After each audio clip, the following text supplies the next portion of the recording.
Bonjour. Dans le cadre de nos corrigés des sujets de concours de voie économique, nous entamons aujourd'hui les DEC de 2015, l'exercice numéro 1 que vous avez devant vous.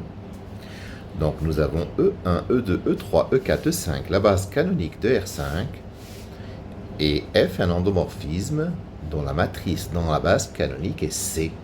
La matrice C que vous avez devant vous, D1 en première colonne, et D1 en première et dernière ligne, et des zéros ailleurs.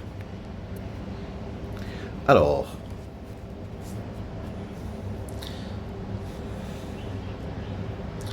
premièrement, petit a, détermine la dimension de im de f. Nous savons que im de f est engendré par les vecteurs colonnes de la matrice, c'est-à-dire f de E1, f de E2, f de E3, f de E4, f de E5.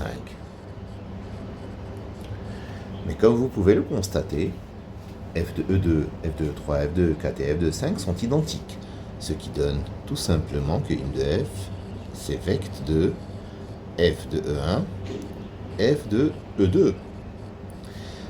Mais f de E1 et f de E2 ne sont pas collinaires, ils ne sont pas proportionnels. Par conséquent, ils forment une famille libre. Comme c'est déjà une famille génératrice, c'est une base.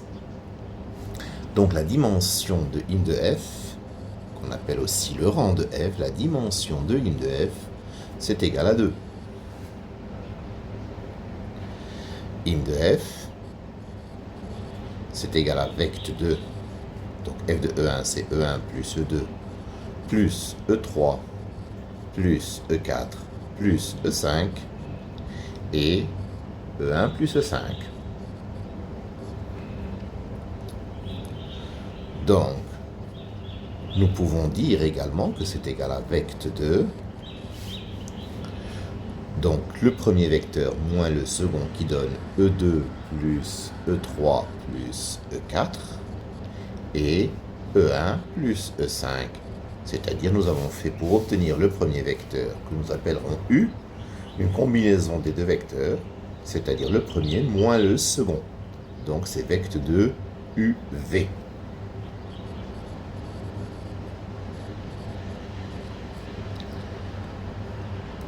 Donc voilà, UV est donc une base de im de f. Petit b. Donc nous allons déterminer la dimension de Kerr de f d'après le théorème du rang. La dimension de Kerr de f, c'est égal à la dimension de R5 moins le rang de f. C'est-à-dire 5 moins 2, c'est égal à 3. Nous allons chercher une base de Kerr de f, donc A, B, C, D, E appartient à Kerr de f. Si et seulement si, alors C multiplié par A, B, C, D, E égale à 0, 0, 0, 0, 0. C'est-à-dire A plus B plus C plus D plus E égale à 0, et puis A égale à 0. Parce que la deuxième équation donne A égale à 0, mais la troisième, la quatrième également, et la cinquième nous donne la même que la première. Ce qui équivaut donc à A égale à 0, et B égale moins C moins D moins E. Par conséquent, A, B, C, D, E égale 0 moins C moins D moins E, C, D, E. C'est-à-dire C facteur de 0, moins 1, 1, 0, 0, plus D facteur de 0, moins 1, 0, 1, 0, plus E facteur de 0, moins 1, 0, 0, 1, que nous appellerons C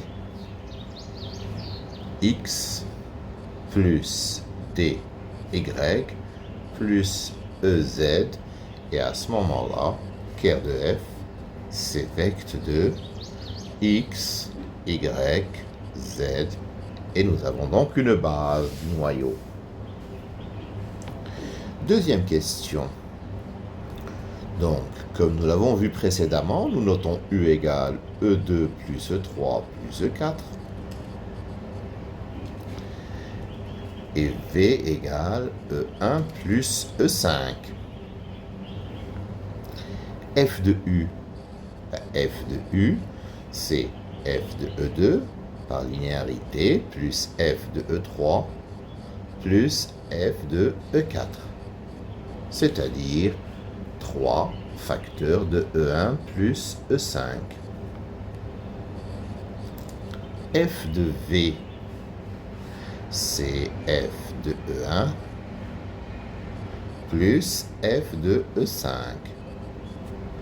C'est égal à E1 plus E2 plus E3 plus E4 plus E5.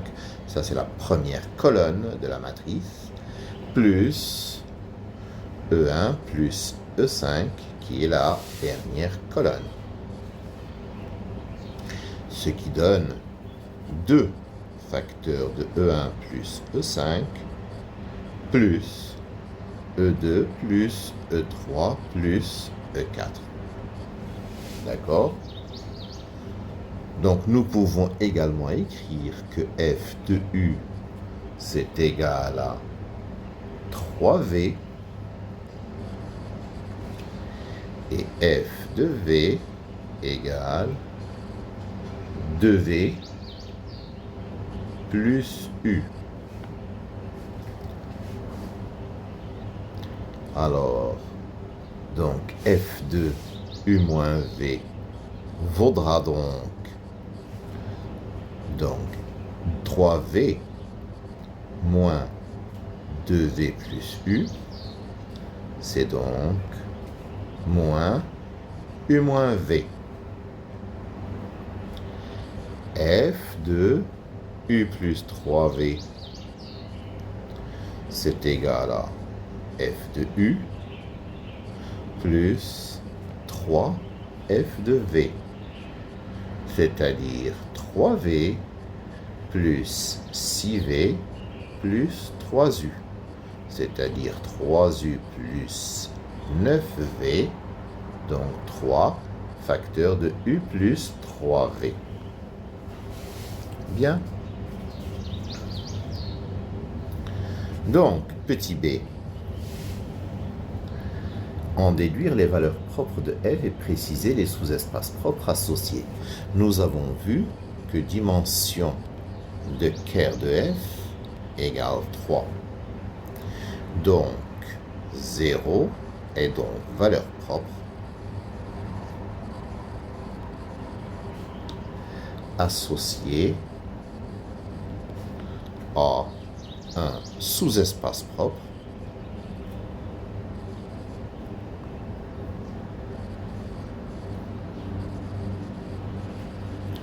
de dimension 3.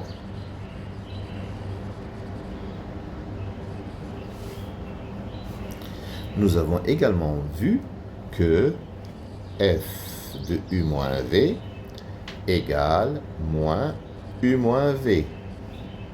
Donc, moins 1 est valeur propre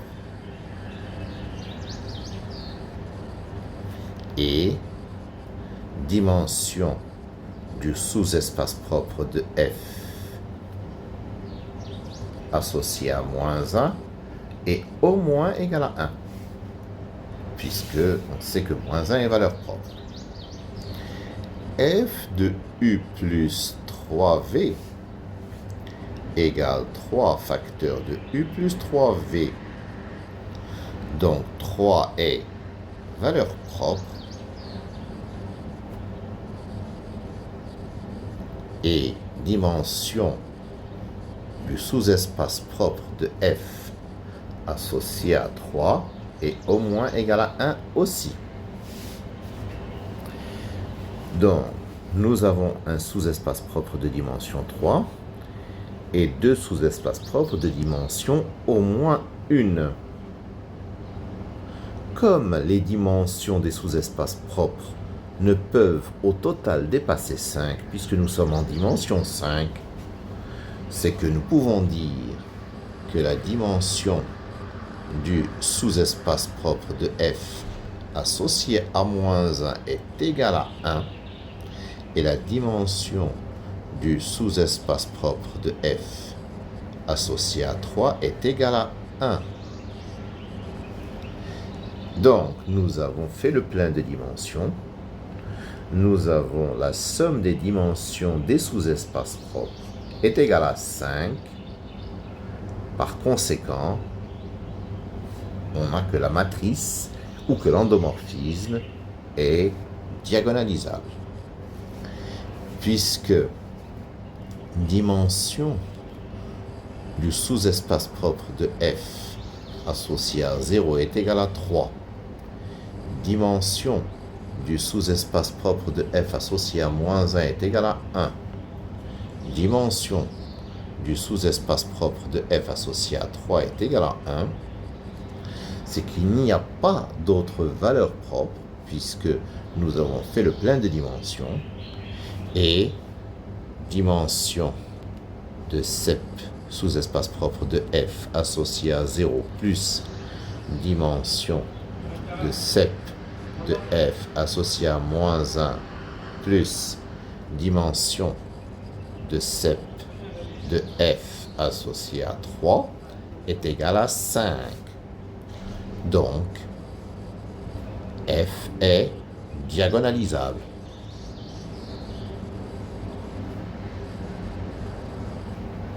F est donc diagonalisable. Alors, donc, puisqu'elle est diagonalisable, il existe une matrice D diagonale. On va écrire ça en toutes lettres. Il existe D diagonale et R inversible. R, ce sera bien entendu la matrice de passage de la base canonique à la base des vecteurs propres. D sera égal à 0, 0, 0, 0, 0, 0, 0, 0, 0, 0, 0, 0, 0, 0, 0, 0, 0, 0, moins 1, 0, et 0, 0, 0, 0, 3. C'est une matrice diagonale avec sur la diagonale les valeurs propres comptées autant de fois que la dimension du sous-espace propre associé. 0 est donc présent 3 fois, moins 1 et 3 sont présents une fois. La matrice R sera constituée donc les trois vecteurs que nous avons trouvés tout à l'heure pour le noyau. C'est 0, donc moins 1, 1, 0, 0, 0, moins 1, 0, 1, 0, 0, 0, 0, pardon, moins 1, 0, 0, 1. Et puis, pour moins 1, c'est le vecteur U-V. U-V, donc c'est moins 1, 1, 1, 1, moins 1, 1, 1, 1, moins 1. Et pour 3, c'est U plus 3V. U plus 3V, c'est 3, 1, 1, 1, 3. Voilà donc notre matrice R. Alors, voici la suite de l'exercice. Question 3. Établir, petit a, établir la relation suivante D, facteur de D plus I, facteur de D moins 3I, égale à 0. Alors, D, c'est égal, nous avons dit, 0, 0, 0, 0, 0, 0, 0, 0, 0, 0, 0, 0, 0, 0, 0, 0, 0, 0, moins 1, 0, 0, 0, 0, 0 et 3. D plus I, c'est égal à 1, 0, 0, 0, 0, 0, 1, 0, 0, 0, 0, 0, 1, 0, 0, 0, 0, 0, 0, 0, 0, 0, 0, 0, 4. D moins 3i est égal à 0, 0, 0, 0. Alors, non, pardon, moins 3. J'ai oublié ici, c'est D moins 3i, donc moins 3, 0, 0, 0, 0. 0, moins 3, 0, 0, 0.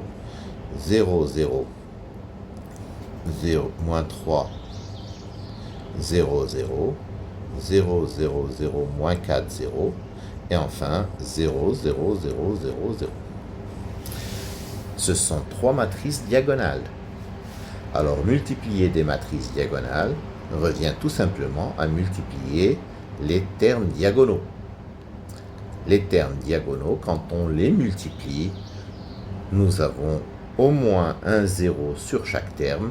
Par exemple, quand nous allons faire d facteur de d plus i facteur de d moins 3i, ça nous donnera donc 0 fois 1 fois 0, donc 0. 0 fois 1 fois moins 3, ça nous donne 0. 0 fois 1 fois moins 3, ça nous donne 0. Moins 1 fois 0 fois moins 4, ça nous donne 0. Et 3 fois 4 fois 0, ça nous donne 0. Comme il y a des 0 ailleurs, donc ça donne la matrice nulle.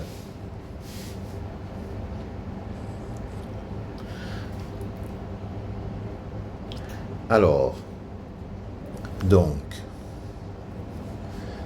d facteur de d plus i facteur de d moins 3i égale 0.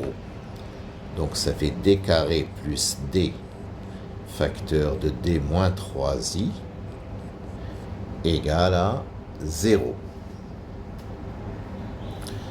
C'est-à-dire d au cube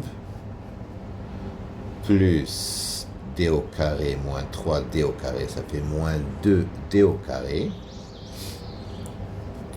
moins 3d égale à 0. Or, d, qu'est-ce que c'est que d?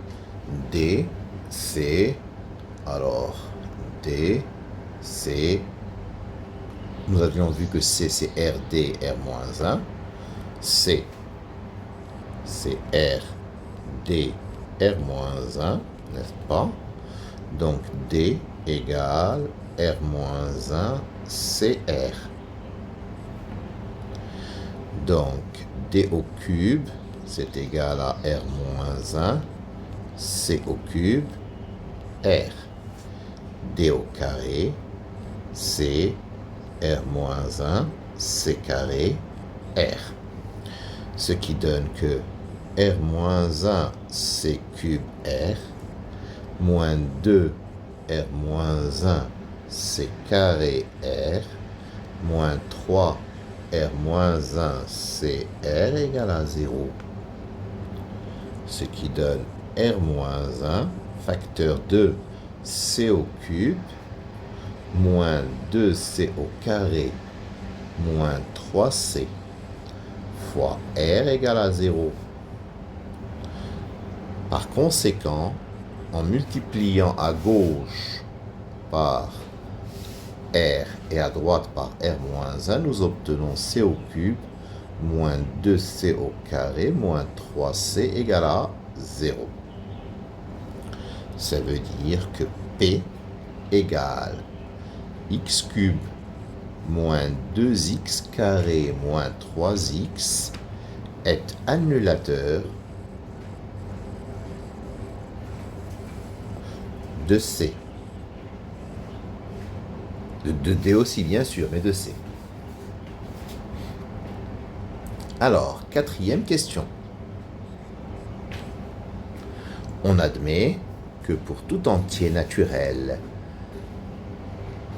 n, il existe un polynôme Qn et 3 réels an, bn, cn, tels que x puissance n s'écrit x au cube moins 2x carré moins 3x Qn de x plus anx carré plus bnx plus cn.